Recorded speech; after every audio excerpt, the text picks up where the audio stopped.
지난주에는 연립 다세대 주택에 대한 설명이 많았다고 하면 이번 주에는 실수요자들을 상대로 한 아파트 투자에 대한 부분, 그리고 어느 지역에 투자를 하는 것이 좋은지 그 부분에 대한 설명을 하도록 하겠습니다. 그리고 방송 중간에 향후 1주택 보유자 같은 경우는 예를 들어 뭐 더 이상 부동산 투자를 못하느냐 이렇게 질문들이 들어오더라고요. 네, 그건 아니고 1주택 보유자 같은 경우는 어떻게 하면 투자를 계속해서 진행해 나갈 수 있는지에 대한 설명도 방송 중간에 제가 할게요. 일단은 인천 물건 먼저 소개를 하도록 하겠습니다. 인천 연수구 동천동입니다. 동천동. 이 지적션의 경매정보 사이트를 보면 여기 등기 권리라고 되어 있네요. 등기 권리. 소유권이 있고 근저당, 가압류, 그리고 압류가 있고 강제 경매가 진행이 됐습니다. 일단은 말소기준 등기라고 얘기하는 최선순위 설정 등기는 2003년도 4월 3일날 이게 될 거예요. 그러면 매각물건 명세서를 한번 보겠습니다. 2003년도 4월 3일 잘 써있네요. 2003년도 4월 3일 잘 써있고 조사된 임차 내역은 없고 등기된 부동산에 관한 권리 또는 가처분으로 그 이하 해당 사항 없고 매각에 따라 설정된 것으로 보는 지상권의 기여도 해당 사항이 없습니다. 비고란 주의사항란도 깨끗하고요. 당사자 내역을 보겠습니다. 당사자 내역을 보면 이해관계인들 당사자 구분에 여기 임차인 기록은 전혀 없네요. 해당 부동산에 임차인이 거주하지 않는다는 얘기죠. 그리고 현황조사서 가겠습니다. 현황조사도 보면 점유관계 미산, 요거는 집행관이 현장 방문했는데 사람을 못 만났다는 얘기입니다. 본권 현황조사자 현장에 임한 바 집기를 다 드러냈고 내부 수리공사 중으로 점유자를 못 만났다 이런 내용이에요. 이건 별 의미 없고 송달 내역을 보겠습니다. 송달 내역. 송달 내역 보시면 임차인이 있는 경우에 임차인한테 반드시 경매 사실에 대해서 통지를 해줘야 됩니다. 쭉 볼게요. 임차인에 대한 기록은 나와 있지 않습니다. 임차인에 대한 기록은 전혀 없네요. 이렇게 장황하게 늘어났어도 임차인에 대한 내용은 없습니다. 즉 낙찰자가 낙찰대금 외에 추가로 인수할 사항이 없다는 얘기입니다. 그러면 가격만 이제 보시면 되겠네요. 감정가 3억 2천, 최저 매각 금액은 30% 저감이 돼서 2억 2,400부터 시작을 합니다. 2억 2,400부터 시작을 하고 지금 2020년도 6월 달에 지난달 3층이 3억 4천에 거래가 됐고 그 다음에 6층은 3억 4,800 그리고 5월 달에 9층은 3억 4천에 거래가 됐네요. 전세 가격은 대략 한 2억 6,500 월세로 따지면 2억 2천에 25만원 정도 이렇게 세가 나갑니다. 그러면 이 물건 같은 경우도 한 2억 8천대 이하에서 예를 들어 입찰가를 사서 낙찰을 받으면 실수요자 입장에서는 나쁘지 않은 겁니다. 괜찮아요. 위치도 보시면 요게 지금 209동이니까 여기네요. 요 끝에 라인이고 그리고 요거는 밑에 쪽을 보고 있으니까 남향 서쪽에 좀 치우쳤어요. 그래서 서남향입니다. 서남향. 볕도 잘 들어요. 괜찮아요. 그리고 역사까지 동춘역까지 가깝습니다. 인접거리에 역도 있고 요거는 입찰 참여하셔도 괜찮은 물건입니다. 다음 물건 일산 서구로 갈까요? 서구.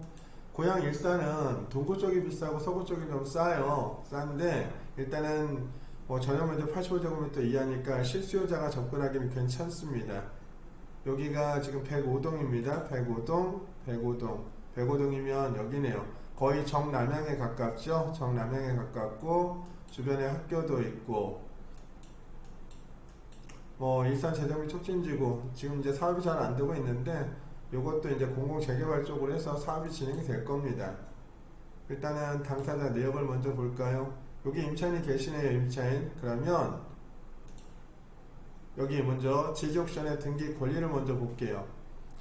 2015년도 1월 12일 날 근저당이 잡혀 있습니다. 근저당. 이게 최선순위 설정 일자, 즉 말소기준 등기라는 얘기입니다. 1월 12일. 임차인이 전입신고 날짜는 1월 13일이에요. 1월 13일.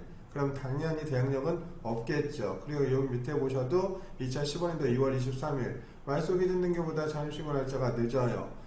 당연히 둘 다 대항력이 없습니다. 그런데 우리는 법원 서류를 한 번 더 검토를 할게요. 매각물건 명세서 보겠습니다. 이 매각물건 명세서 보시면 2015년도 1월 12일 근저당 최선진 설정 등기 임차인의 전입신고날짜는 각각 2015년도 2월 23일, 2015년도 1월 13일, 2015년도 1월 13일 둘 다 이 박땡땡이라는 분과 이 땡땡이라는 분은 둘 다 대항력이 없는 사람이에요. 대항력이 없습니다. 그리고 주의상란도 깨끗합니다. 즉 매각으로 이 임차인의 권리는 모두 소멸합니다. 낙찰자 인수상 발생하지 않습니다. 당사자 내역에 당연히 임차인 기록이 되어 있겠죠. 두 사람. 근데 둘 다 뭐가 없다? 대항력이 없다. 현황조사서 가시면 여기 임차인 1번, 2번 해서 여기 박땡땡이란 분, 이 땡땡이라는 분이 기록이 되어 있습니다. 중요한 건 임차인의 전입신고날짜입니다. 전입신고날짜. 그리고 문건 송달 내역에 당연히 송달 내역에 임차인 기록이 되어 있습니다. 여기 두 분 다 계시네요. 두 분 다 계시는데 둘 다 대항력이 없는 임차인입니다. 그러면 이제 감정가만 보면 되겠죠. 감정가 3억 1,500만원입니다. 3억 1,500에 한번 유찰돼서 2억 2,050만원까지 빠졌고 지난달 14층이 2억 9,500 그리고 24층은 3억에 이렇게 실거래 가격이 있습니다. 전세 가격은 대략 한 2억 5천 정도네요. 그러면 한 2억 9천 정도를 좀 보수적으로 보고 매각할 수 있는 금액으로 보고 한 3천 정도 싸게 산다라고 생각이 되어지면 한 2억 6천 정도? 2억 6천 정도라고 생각을 하시면 될 것 같습니다. 송도 물건도 제가 조금 있다가 한번 더 얘기를 해드릴게요. 그리고 예, 이제 들리세요? 예, 안녕하세요. 예, 아니요, 늦지 않으셨어요. 요번에 이제 송도 물건 얘기할게요. 송도 물건. 여기 등기부, 여기 이제 지지옥션의 등기 권리사항란을 먼저 보겠습니다. 보면, 근저당 2017년도 6월 14일. 근데 지지옥션에 전입세대 조사를 한 걸 보니까 2011년도에 세대주의 전입신고날짜가 잡힌 게 있어요. 그러면 요건 이제 말소기준 등기라고 얘기하는데 말소기준 등기보다 만약에 얘가 임차인이라고 하면 대항력이 있겠죠. 그럼 이 사람이 임차인인지 아닌지만 확인하겠습니다. 법원 서류 한번 가서 볼게요. 매각물건 명세서 보겠습니다. 여기 보시면 최선순위 설정 등기 2017년도 6월 14일 근저당이라고 되어 있고 조사된 임차 내역은 없네요. 조사된 임차 내역은 없고 그리고 등기된 부동산에 관한 권리 이하 매각에 따라 설정된 것으로 보는 지상권의 개요 비고란 깨끗합니다. 즉 낙찰자가 낙찰대금 외에 추가로 임차할 권리가 없다는 얘기예요. 그러면 경매 물건이 이게 권리 분석이 아주 간단한 물건이라는 얘기죠. 그런데 지지옥션에 보면 여기 세대주의 전입신고날짜 2011년도 6월 20일 날로 되어 있는데 좀 전에 매각물건 명세서에는 조사된 임차 내역이 없다라고 표시가 되어 있어요. 그러면 이 사람이 누구일 가능성이 커졌을까요? 소유자. 예, 소유자일 가능성이 커졌습니다. 그래서 매각물건 명세서에 임차인 기록이 없는 겁니다. 그러면 다음으로 당사자 내역을 갈게요. 당사자 내역에 가시면 뭐 채권 채무관계는 이렇게 복잡하게 있는데 임차인에 대한 기록은 전혀 없습니다. 그냥 깔끔하지요. 현황조사서 갈게요. 현황조사서 가시면 점유관계에 채무자 가려울고 소유자가 점유한다고 이렇게 자세하게 또 써줬습니다. 문건 송달내역 가겠습니다. 송달내역 갔더니 쭉 볼게요. 임차인에 대한 기록은 어디에도 없습니다. 해당 부동산에는 소유자 가로 열고 채무자가 점유한다는 얘기입니다. 그럼 이제 감정가만 좀 볼게요. 감정가는 4억 7,700만원이고 한번 유찰이 돼서 3억 3,390만원까지 떨어졌습니다. 가격을 보시면 지금 최근에 2020년도 6월달에 2층이네요. 저층이 5억 3천에 거래가 됐고 9층하고 바로 밑에 8층이 5억 6천에 거래가 됐습니다. 이 물건의 지금 현재 가격은 한 5억 5천 정도라고 생각하시는 게 좋을 것 같아요. 그러면 약 1억 6천 정도의 갭이 생기잖아요. 갭이 생기니까 실수요자 입장이라고 하면 한 7, 8천 정도 싸게 입찰가를 쓰시는 게 낫겠죠. 그러면 감정가에서 7, 8천을 싸게 살 거냐? 아니요. 그게 아니라 시세에서 지금 현재 거래되는 시세에서 요 감정가는 1000메가길 2019년도 9월 5일이 1000메가길이었는데 그 전에 2019년도 4월달이면 지금 기준하면 약 1년 3개월 전에 감정평가한 거예요.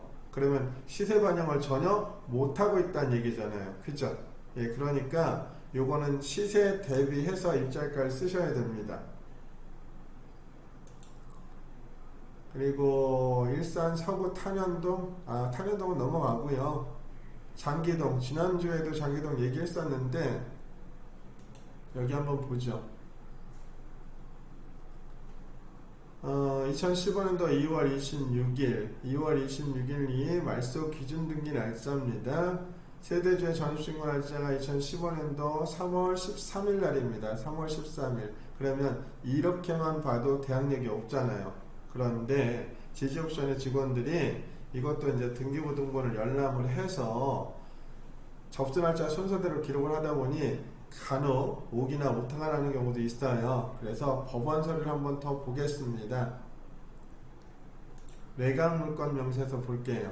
매각물건 명세서 보시면 최선진 설정 일자에 2015년도 2월 26일 예, 안녕하세요. 예, 이영래 대표님 안녕하세요. 조사된 임차 내역은 없습니다. 등기된 부동산에 관한 권리도 없고 매각에 따라 설정된 것을 보는 지상권의 기여도 기록이 안 되어 있고 주의사항 난도 깨끗합니다. 해당 부동산에는 임차인이 거주하지 않는다는 얘기입니다. 그러면 당사자 내역을 볼게요. 당사자 내역의 당사자 구분에도 이해관계인의 임차인 기록은 전혀 없습니다. 현황 조사서 보겠습니다. 현황 조사서의 점유관계는 미상으로 되어 있습니다. 그런데 임차인이 있으면 여기 밑에 표를 하나 그려서 임차인 누가 언제 전입신고를 하고 살고 있다고 표시를 해줘야 됩니다. 그런 내용이 전혀 없어요. 내용이 없다는 얘기는 해당 부동산에 임차인이 거주하지 않는다는 얘기입니다. 문건 송달내역 보겠습니다. 송달내역에 요 이해관계인들 다 표시가 되어 있는데 임차인에 대한 기록은 없습니다. 즉 해당 부동산에 임차인이 거주하지 않는다는 얘기고 낙찰자가 낙찰대금 외에 추가로 인수할 권리나 임차인의 보증금은 없다는 얘기입니다. 그러면 이제 가격만 좀 볼게요. 김포 장기동입니다. 감정가 3억 6천이고 여기 2층입니다. 좀 저층이니까 아무래도 시세는 조금 더 떨어지겠죠. 2억 5천2백까지 지금 빠져 있는 상태고 5층이 3억 3천 3억 2천850 그 다음 노열층 같은 경우는 3억 2천9백 별 차이가 없네요. 한 3억 3천대 3억 2천대 이렇게 가격이 형성되는 것 같습니다. 그러면 그냥 보수적으로 잡아서 한 3억 2천 정도라고 시세를 보시고 그리고 나서 입찰가를 쓰시는 게 좋을 것 같습니다. 전세 가격은 대략 한 2억 5, 6천 정도는 나가네요. 이 물건도 그냥 깔끔하게 끝나는 물건, 권리 분석이 아주 간단하게 끝나는 물건입니다. 부천 중동, 일기 신도시 중에 한 곳이죠. 부천 중동으로 한번 가겠습니다. 등기 권리를 보면 2016년도 7월 22일 1억 9,200 국민은행에 근저당권이 설정이 됐네요. 지적전 전입세대 조사를 봤더니 2014년도에 세대주의 전입신고 날짜가 2014년도 2월 18일 날로 되어 있습니다. 그럼 언뜻 보기에는 이 사람이 임차인인 경우 대항력이 있어 보입니다. 그러면 이 사람이 김땡땡, 근데 소유자가 김땡땡이라는 분이세요. 그러면 두 사람이 동일인일 가능성이 있어요. 만약에 소유자라고 하면 대항력은 당연히 없겠죠. 그러면 우리는 법원 서류를 한번 보겠습니다. 매각물건 명세서 볼게요. 매각물건 명세서를 보면 여기 최선진 설정 일자에 2016년도 7월 22일 근저당이 표시되어 있고 조사된 임차 내역은 없습니다. 등기된 부동산에 관한 권리 이하도 당연히 없고, 매각에 따라 설정된 것으로 보는 지상권의 기여도 없고, 비고란 주의사항란도 깨끗합니다. 현황 조사서 보면 점유관계 위상이라고 되어 있고, 임차인에 대한 기록은 요 도표에 없어요. 문건 접수에 송달 내역 보겠습니다. 송달 내역도 쭉 보시면 임차인에 대한 기록은 없습니다. 이 역시 권리 분석상 낙찰자 인수사항은 없다는 얘기입니다. 그러면 핫한 지역 한번 갈까요? 광명시 하안동으로 가겠습니다. 광명시 하안동. 요건 2010년도에 입주한 물건인데, 감정가는 8억 9,900만원이고 최저가 6억 2,930만원입니다.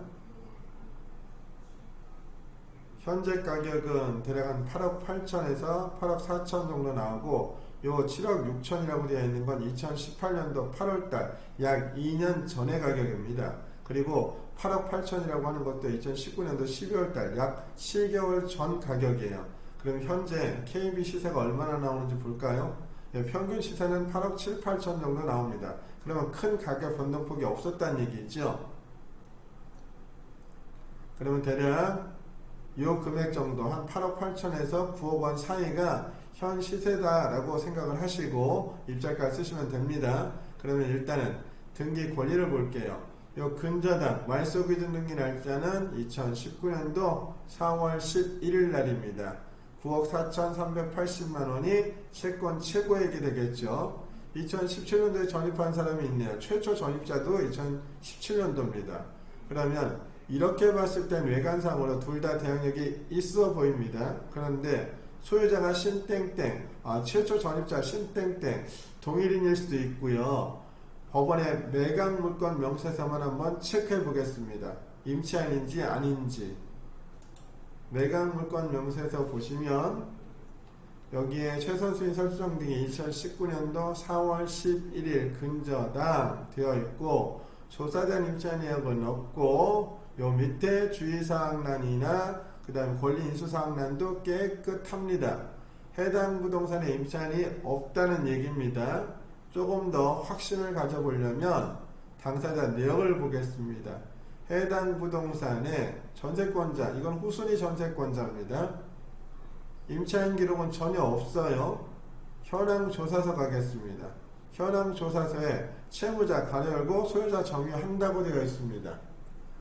그리고 문건 접수 내역 보겠습니다. 송달 내역 보시면 임차인에 대한 기록은 전혀 없습니다. 즉 해당 부동산에는 임차인이 거주하지 않는다는 얘기입니다. 이 역시도 낙찰자가 낙찰대금 외에 추가로 인수할 권리는 없다는 얘기입니다. 그냥 깨끗한 물건이고, 현장 가셔서 시세 조사만 다시 한번 하시고 입찰가 산정하셔서 입찰하시면 되는 물건입니다. 그러면 잠깐 아까 그 1주택 보유자 같은 경우 앞으로 투자를 못하느냐? 네, 그렇지 않습니다. 투자할 수 있습니다. 그럼 어떻게 투자를 하면 좋을까요? 1주택자가 앞으로 투자를 하려면 세대분리 조건을 갖춘 자녀 및 부모님과 예를 들어 살고 있다. 그러면 저는 분가를 추천하겠습니다. 즉 세대 분리를 추천하겠다는 얘기입니다. 그럼 세대 분리 조건이라는 게 있을 거예요. 세대 분리 조건 어떤 거냐면 만 30세 31세가 되는 해에 생일이 지나는 시점부터가 되는 성인입니다. 그리고 두 번째, 나이하고 상관없이 결혼을 했거나 이혼 및 사별을 한 사람, 이런 경우에도 독립된 세대주로 분류할 수 있습니다. 세 번째, 나이, 결혼 유무하고 상관없이 월 평균 수입이 약 80만원 이상인 사람, 이런 경우에도 세대 분리 조건이 됩니다. 만 30세가 되지 않더라도 일정한 소득이 있어서 주택을 유지할 수 있다는 판단이 들면 세대주로 인정해 줍니다. 그러면 세대 분리 방법은 어떻게 하느냐? 첫 번째는 주민센터 방문하셔서 도장하고 세대주 신분증 지참하셔서 세대 분리 신청하시면 되고, 두 번째, 동사무소 가는 거 귀찮다, 주민센터 가는 거 귀찮다 그러면 온라인 정보 24시 홈페이지에 들어가시면 거기서 신청을 하시면 됩니다. 온라인 신청 시에는 공인인증서가 있어야 되고요. 신청 후에 거의 바로 처리가 됩니다. 앞으로는 이 세대 분리를 해서 투자하는 경우가 더 많아질 겁니다. 그리고 방송에서는 제가 얘기하기가 좀 곤란한데 이제 옛날부터 이렇게 편법을 썼던 경우들이 있어요. 어떤 경우냐면 무주택자 같은 경우 원래 명의신탁 자체는 형사처벌 대상입니다. 여러분한테 하시라는 얘기가 아닙니다. 그런데 좀 나쁘게 마음을 먹는 사람들이 분명히 있을 수 있거든요. 어떤 경우냐, 무주택자 명의를 쓰고 그리고 예를 들어 소유권 이전 청구 가등기를 해 놓는다든지 아니면 근저당을 설정을 해 놓는다든지 아마 이렇게 편법들이 또 난무하게 될 겁니다. 글쎄요, 정부에서 무슨 생각으로 이렇게 지난번 6.17 대책은 대출 규제에 대한 부분이 컸다면 이번에는 세금 부분에 대한 부분이 되게 크거든요. 그런데 빠져나갈 수 있는 방법들이 또 있어요. 원래 부동산 가격은 어떤 세제 개편이나 대출 규제를 해서 묶을 수 있는 게 아닙니다. 정책 때문에 정책이 잘못돼서 물론 핀셋 규정한다고 처음에 초기에 얘기했을 때 그 부분이 좀 문제가 있기는 했어요. 그러다 보니까 풍선 효과가 나타났고 서울의 풍선 효과가 지방으로 넘어가다 보니 지방을 다시 규제를 했잖아요. 투기지역, 투기과열지구, 청약조정 대상지역으로 묶다 보니까 오히려 지금은 역풍선 효과가 다시 나타납니다. 그냥 똘똘한 집 한 채 같겠다 이런 생각을 갖고 있는 거죠. 근데 이참에 대출 규제 일부 풀어준다고 하잖아요.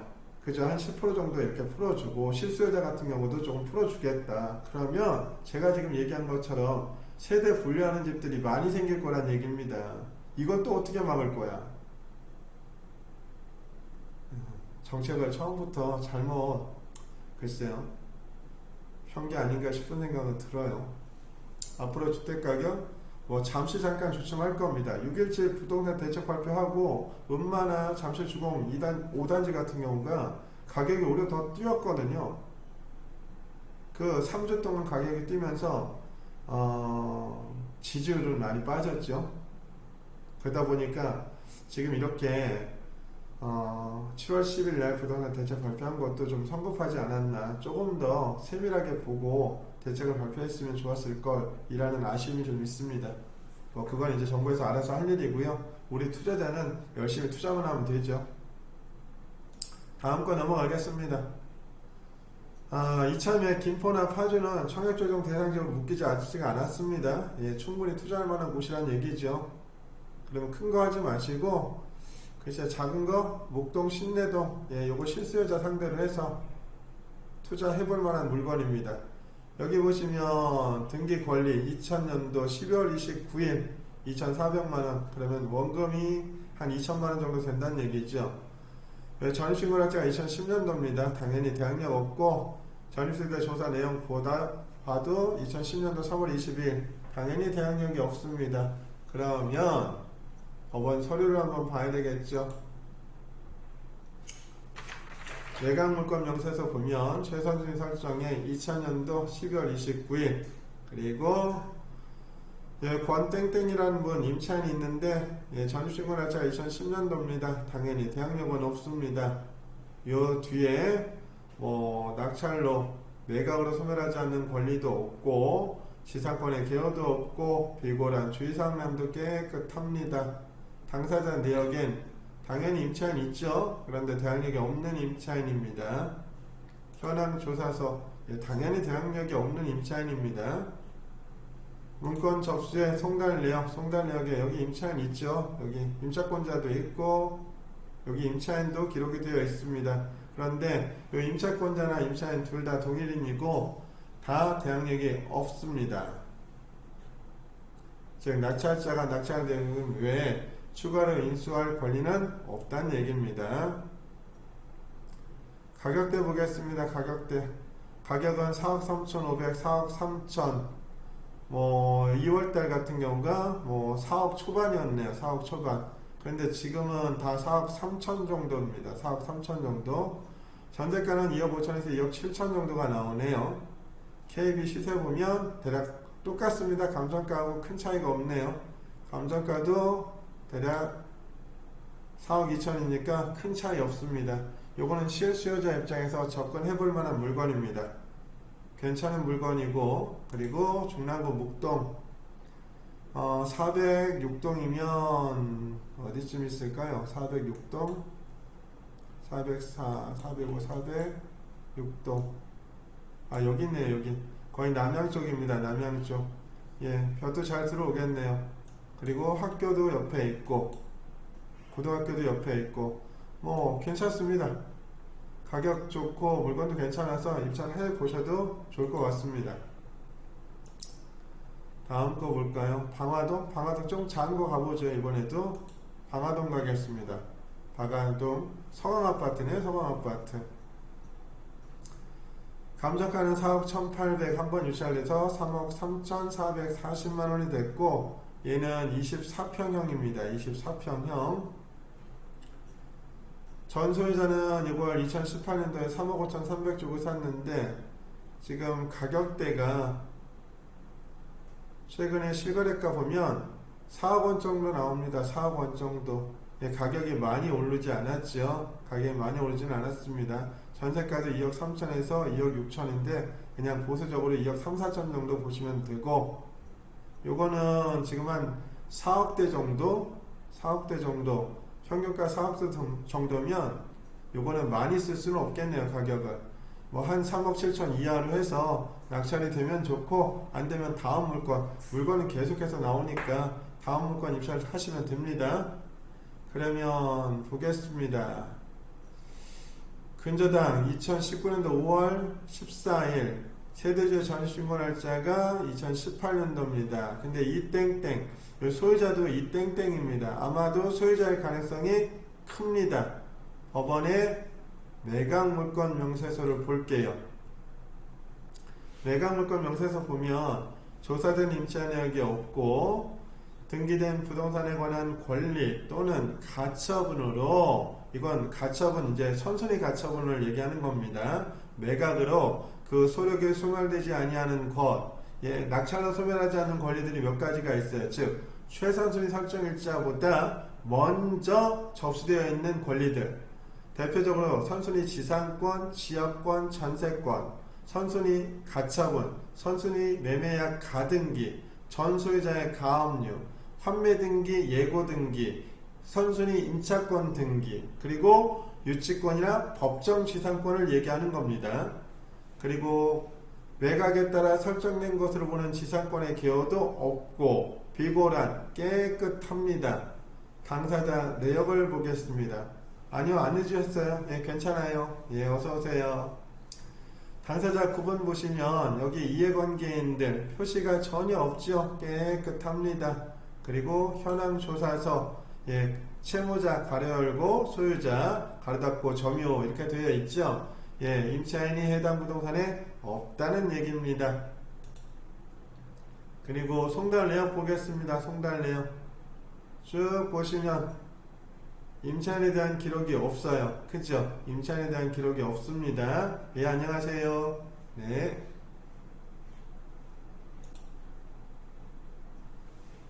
이 물건도 가격이 나쁘지 않습니다. 그냥 실수요자 입장에서는 뭐 25평형, 24평형이니까 그냥 입찰 참여하셔서 거주하셔도 괜찮은 물건. 그리고 요게 보니까 복도식이 아니고 계단식 아파트입니다. 계단식 아파트. 예. 면적이 조금 더, 예, 공용 부분에 대한 면적도 좀 넓고 괜찮습니다. 다음 용인 죽전으로 갈까요? 죽전? 예, 죽전 가겠습니다. 예, 이 물건 추천한 이유가 있습니다.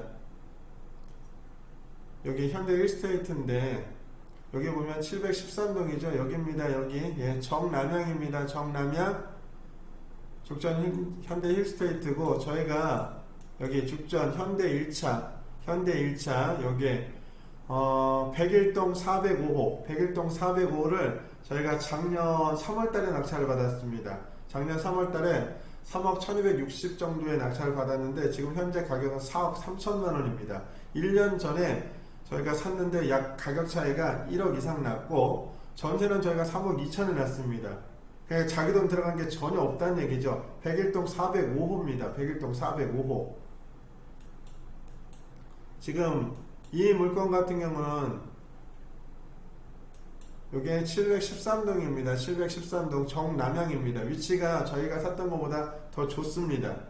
그리고 가격을 보시면 감정가, 최초 감정가가 4억 5천만 원입니다. 4억 5천만 원인데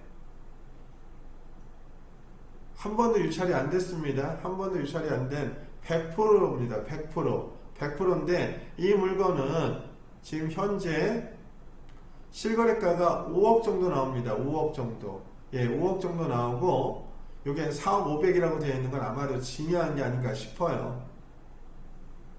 지금 KB 시세도 대략 한 5억 3천 정도, 5억 원대 정도 나옵니다. 5억 원대. 그러면 이 물건은 4억 5천 이상으로 실거래가가 형성이 된다. 예를 들어 그러면 100%의 입찰 참여해도 된다는 얘기입니다. 예를 들어 실거래가가 5억 정도가 정말 나오고 시세가 그 정도 이상이 형성이 된다 그러면 저라면 그냥 100%에 들어갑니다. 100%에 들어가서 저라면 기다리겠어요. 안 그러면 실수요자 입장이라면 100%에 그냥 입찰 참여하셔도 됩니다. 그리고 이번에 이제 어제죠. 부동산 대책 발표하면서 투기지역, 투기과열지구, 조정대상 지역에 LTV 10% 상향시켜 준다고 했습니다. 그럼 실수요자 입장에서는 나쁘지 않아요. 괜찮아요.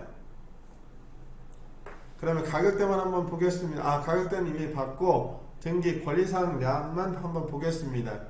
예, 근저당입니다. 2017년도 2월 11일. 그런데 여기 점유 날짜, 점유 기간은 있는데 전입신고 날짜가 없어요. 근데 여기 지적전에 전입세대 조사를 한 거 봤더니 2004년도 이렇게만 보면 당연히 대항력이 있어 보입니다. 그런데 김땡땡 소유자가 누구죠? 김땡땡이네요. 이 사람이 임차인이면 매각물건 명세서에 임차인 기록이 반드시 있을 겁니다. 법원 서류 보겠습니다. 매각물건 명세서 볼게요. 이 매각물건 명세서를 봤더니 2017년도 2월 1일 근저당 최선생 설정 등기 일자입니다. 그런데 전입신고하거나 사업자 등록 신청 일자가 전혀 없어요. 예, 여기에 기록이 안 돼 있다는 얘기는 대항력이 없다는 얘기입니다. 그리고 매각으로 소멸하지 않는 권리 당연히 없고 지상권에 대한 개요도 없습니다. 비고란, 이 주의사항란도 깨끗합니다. 당사자 내역 가겠습니다. 당사자 내역 가면 당사자 구분에 이해관계인들 없어요. 전세권자, 후순위 전세권자입니다. 후순위 전세권자. 현황조사서, 채무자 가려 열고 소유자 점유하고 있다고 써있네요. 임차인에 대한 기록은 없습니다. 임차인에 대한 기록이 있으면 여기 도표로 그려준다니까요. 임차인에 대한 기록이 없어요. 그리고 송달내역 가겠습니다. 마지막으로 송달내역. 임차인에 대한 기록은 전혀 없습니다. 깨끗합니다. 제가 말미에 그 1주택 보유자에 대한 세대분리 조건 그거 다시 한번 설명을 해드릴게요.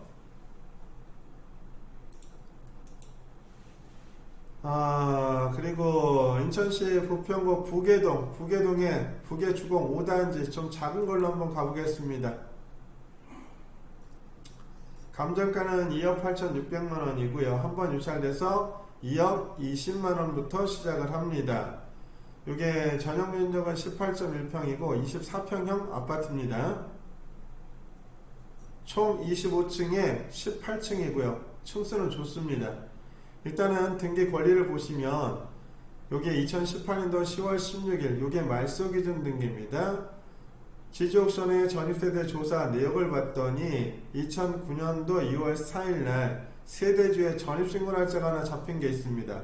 이렇게 봐서는 당연히 대항력이 있어 보이는데 요 세대주 성함이 박땡땡입니다. 등기권리상 소유자의 성함도 박땡땡이고 동일인이 아닐까 싶어요. 그러면 우리는 법원 서류를 확인하면 되겠죠. 매각물건 명세서 먼저 확인하겠습니다. 이 매각물건 명세서에 최선순위 설정 등기일자, 즉 말소기준 등기입니다. 말소기준 등기 2018년도 10월 16일 근저당 조사된 임차 내역이 없네요. 그럼 조금 전에 그 방 땡땡이라고 하시는 분은 소유자일 가능성이 커졌다는 얘기죠. 등기된 부동산에 관한 권리 이하, 지상권에 대한 개요, 그 다음에 비고란의 주의사항란도 깨끗합니다. 그러면 낙찰자가 낙찰대금 외에 추가로 인수할 권리가 없다는 얘기네요. 당사자 내역 보겠습니다. 당사자 구분해 보시면 임차인에 대한 기록은 없습니다. 그리고 현황 조사서 갈게요. 채무자 겸 소유자가 살고 있다고 써 있습니다. 임차인에 대한 기록은 역시 없습니다. 문건 접수에 송달 내역 가겠습니다. 송달 내역 쭉 볼게요. 여기 임차인에 대한 기록이 없네요. 깨끗한 물건이란 얘기고, 지금 현재 얼마의 실거래 금액이 있는지 보겠습니다. 2020년도 13층이 6월달에 2억 6,500, 2억 8천 이렇게 되어 있네요. 그러면 2억 6,500, 2억 8천 왜 가격 차이가 날까요? 왜 가격 차이가 날까요? 여기가 지금 502동 볼게요. 502동이면 얘입니다. 얘가 502동인데 하나는 남향이고 하나는 동향입니다. 향에 따라서 가격 차이가 난다는 얘기죠. 그러면 이 경매사건 부동산은 보시면 동향입니다. 동향. 남향이 아니란 얘기잖아요. 동향입니다. 동향이면 조금 전에 실거래가를 2억 8천을 볼 게 아니라 2억 6,500이나 2억 7천을 보셔야 되는 거야. 시세를. 그래서 입찰가를 쓰시면 됩니다. 지금 KB 시세도 2억 한 8천 정도가 나옵니다. 2억 8천 정도가. 그리고 세대수는 1300세대 정도면 전체 세대수는 960세대입니다. 960세대면 한 1000세대 가까이 되니까 그냥 이게 소단지는 아니죠. 1000세대 정도면 그냥 중단지 정도? 그냥 중형단지 정도는 되는 거죠. 요것도 입찰가 잘 정리해서 쓰시면 되고, 저라면 입찰가 한 2억 4천 정도? 2억 한 3, 4천 정도? 이렇게 쓰겠습니다. 그리고 장기동의 청송마을이요. 청송마을 여기도 한번 가볼까요? 이건 33평형이라 실거주하기 좋습니다. 먼저 등기 권리 보겠습니다. 등기 권리. SC제일은행에서 2017년도 9월 12일 날 근저당이 설정이 됐네요. 지지옥션에 보시면 전입세대 조사 결과 전입세대가 없는 걸로 되어 있습니다. 없는 걸로. 그러면 매각물건 명세서를 한번 보겠습니다. 매각물건 명세서 보시면 여기에 최선순위 설정 등기에 2017년도 9월 12일 근저당으로 설정이 되어 있습니다. 전세권자가 있는데 후순위 전세권자입니다. 매각으로 소멸하는 권리입니다. 그리고 등기된 부동산에 대한 권리 이하나 지상권에 대한 개요나 주의사항란은 깨끗합니다. 해당 부동산에는 임차인이 거주하지 않는다는 얘기죠. 당사자 내역 보겠습니다. 쭉 보면 가압류권자, 배당 요구권자 이렇게 되어 있는데,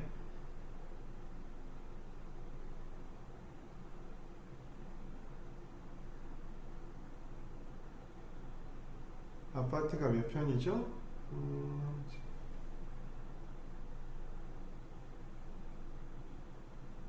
지금 이제 경쟁자가 많이 줄어서 생각대적으로 많이 줄었습니다. 그래서 낙찰받기도 좀 쉬워졌어요. 당사자 구분 보시면 여기에 전세권자는 있는데 임차인에 대한 기록은 없습니다. 그리고 현황 조사서 보겠습니다.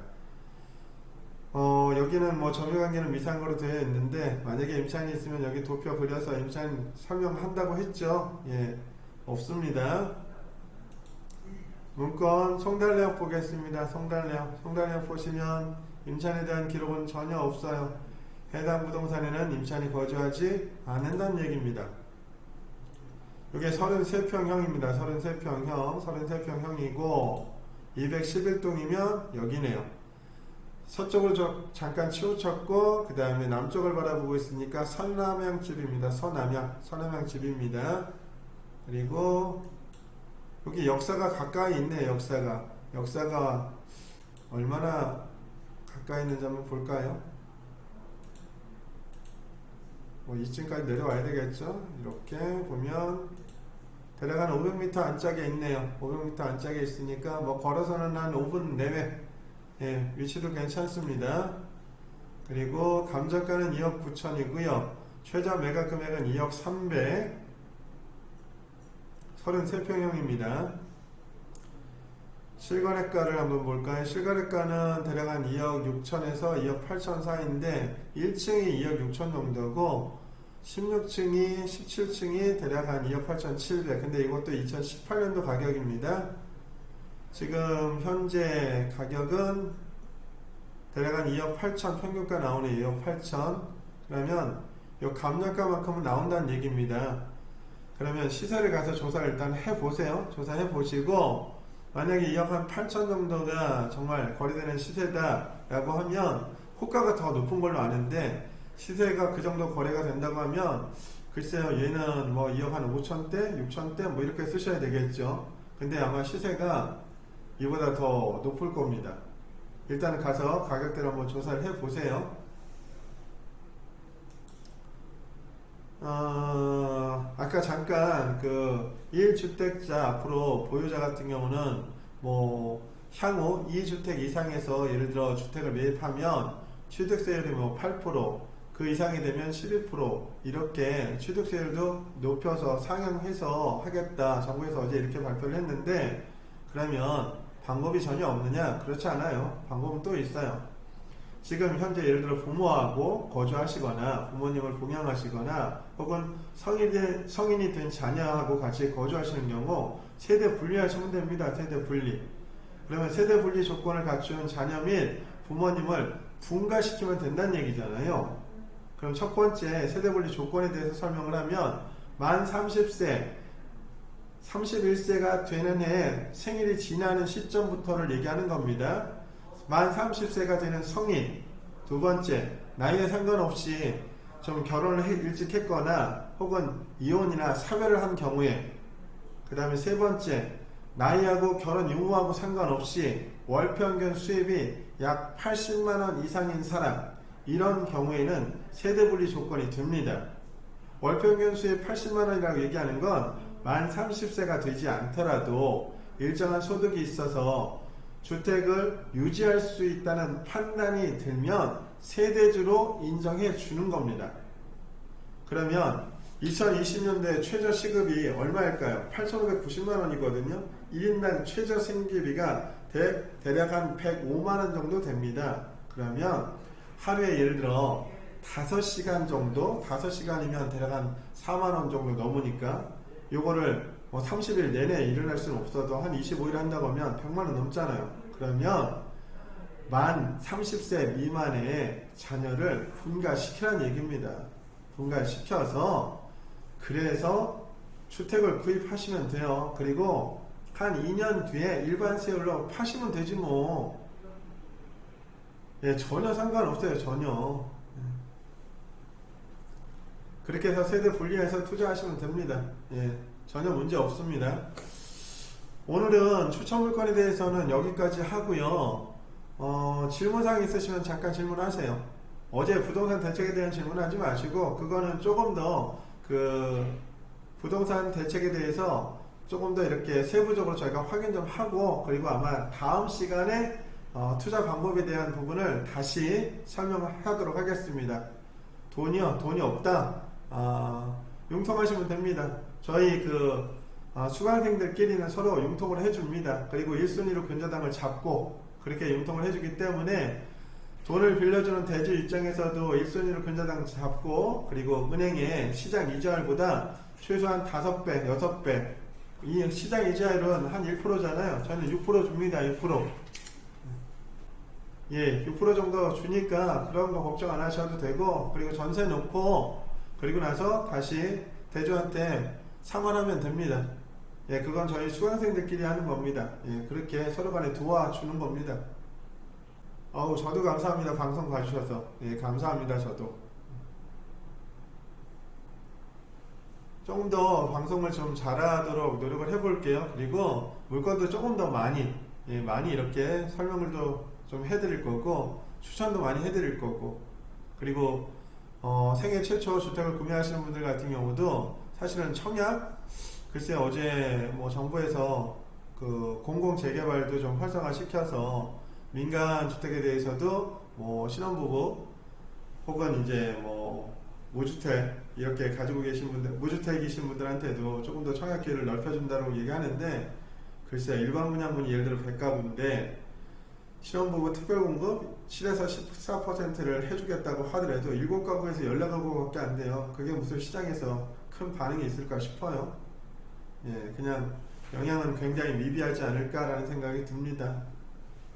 그리고 지금 뭐 연립 다세대 같은 경우 투자처를 좀 고민하시는데, 투자처로는 송파구 쪽을 한번 가보세요. 삼전동 쪽이나. 대신 대지 지분이 조금 있어야 되고, 새 건물 사지 마세요. 새 건물 산다는 얘기는 처음에 그 새 건물은 건물 가격이 되게 높아요. 대신 땅 가격이 건물 가격에 비해서는 좀 상대적으로 낮죠. 근데 시간이 지나면서 건물 가격은 낮아지고 감가상각이 되는 거니까 낮아지고 땅값은 올라갈 거거든요. 근데 땅 지분이 너무 작으면 나중에 투자 수익이 많이 안 나와요. 그러니까 새 건물 분양받는 거, 연립다세대 분양받는 건 하지 마시고 그냥 구옥이라고 얘기하는 구다세대나 구연립주택 이런 거 대지 지분이 그래도 한 8평, 9평, 10평 요 정도 되는 것들, 그냥 이런 것들을 구매하십시오. 그게 훨씬 더 낫습니다.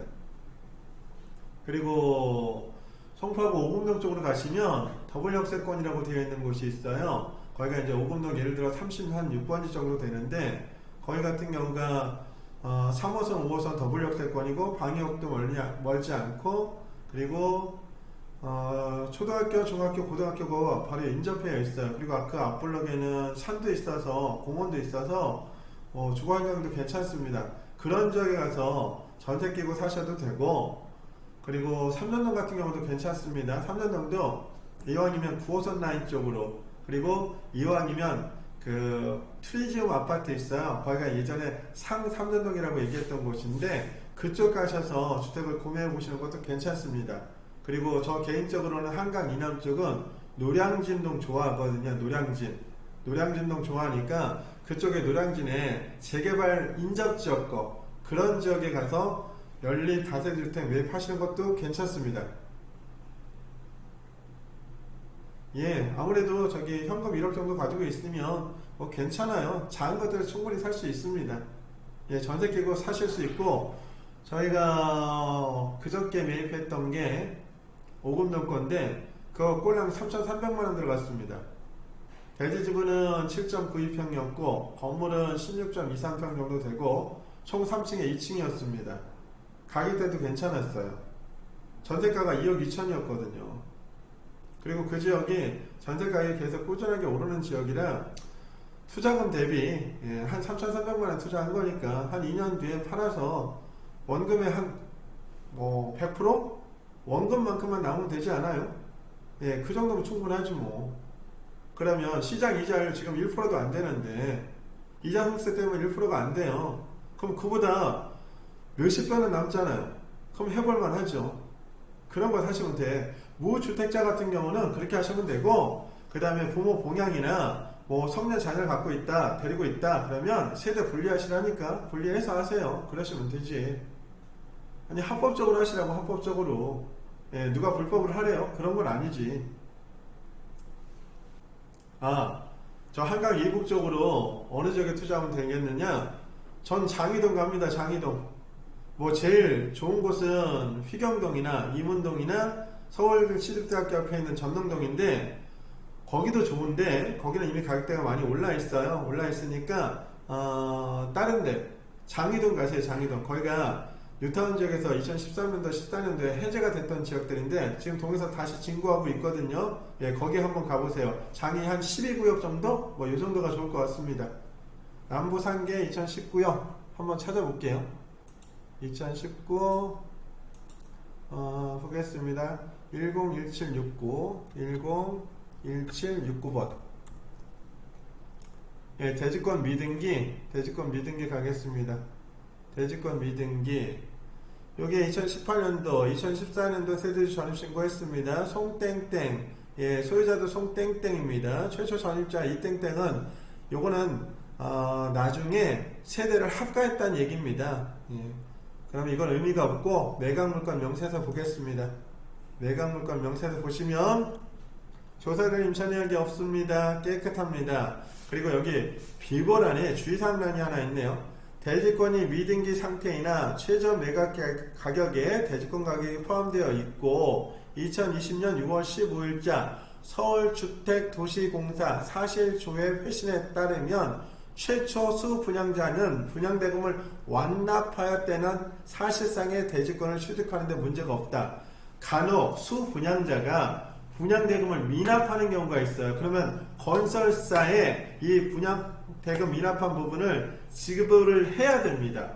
즉 낙찰자가 수분양자가 분양대금을 미납하면 그걸 인수해야 되는 경우가 생겨요. 그런 내용도 이 비고란 주의사항란에 다 써줍니다. 이 물건은 수분양자가 분양대금을 완납했다는 회신서가 있기 때문에 요 대지권 미등기에 대한 부분도 걱정 안 하셔도 됩니다. 이건 소유권 가져오는데 전혀 문제가 없는 물건이에요. 그리고 당사자 내역 보겠습니다. 당사자 내역에 당사자 구분에 임차인에 대한 내용이 전혀 없습니다. 그리고 현황 조사서 가겠습니다. 예, 채무자 겸 소유자가 살고 있다고 되어 있고요. 문건 접수에 송달내역 가겠습니다. 송달내역 쭉 보면 임차인에 대한 기록이 없습니다. 요거는 낙찰만 받으시면 된다는 얘기입니다. 다 주택자이기 때문에 지금 정책이 하려면 처분해야겠죠. 예, 처분하시거나 아니면 불법을 조장할 수는 없으니까 예, 방법은 여러 가지가 있어요. 여러 가지가 조금 더 고민을 좀 해보세요. 예, 조금 더 고민을 해보시면 됩니다. 예, 분명히 방법은 있어요. 그리고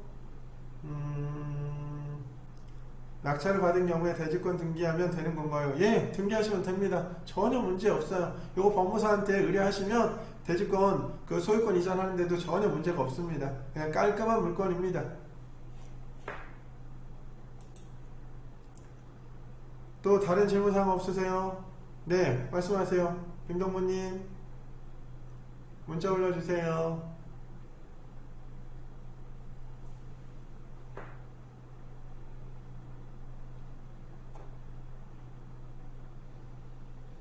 오늘도 물건 한 10대 개 했죠. 예. 조금 더 많이 해야 되는데.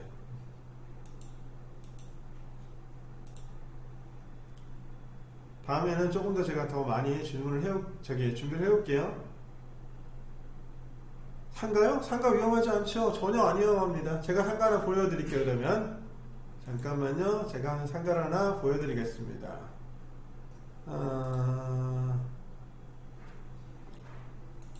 요거 하나 하면 끝날 것 같네요. 잠깐만요. 상가.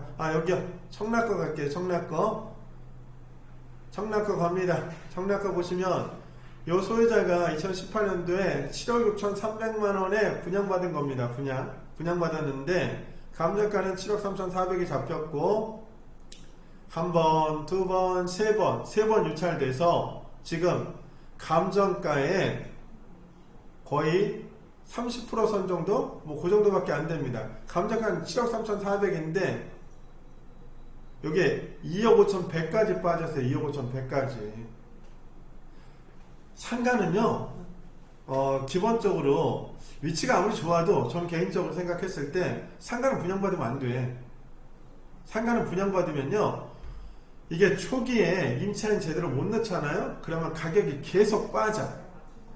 이 가격이 계속 빠진다는 얘기는 임차인이 안 들어오니까 임차 보증금도 낮춰줘야 되고 월세도 낮춰준단 말이에요.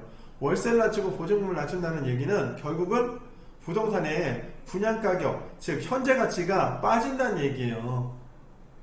그럼 계속해서 가격이 다운된다고요. 차라리 이렇게 한 2년, 3년 정도 지난 물건들 경매 나오는 거 차라리 이런 걸 사시는 게 나아. 지금 감정가에 거의 3분의 1토막이잖아요. 1토막. 그럼 그냥 이런 거 사서 주변에 있는 상가보다 낮은 금액으로 제가 이거를 임차 놓으면 돼요. 전혀 문제 없죠. 지금 상태에서는 상가를 사는 것도 괜찮습니다. 이렇게 저렴한 상가들 같은 경우는.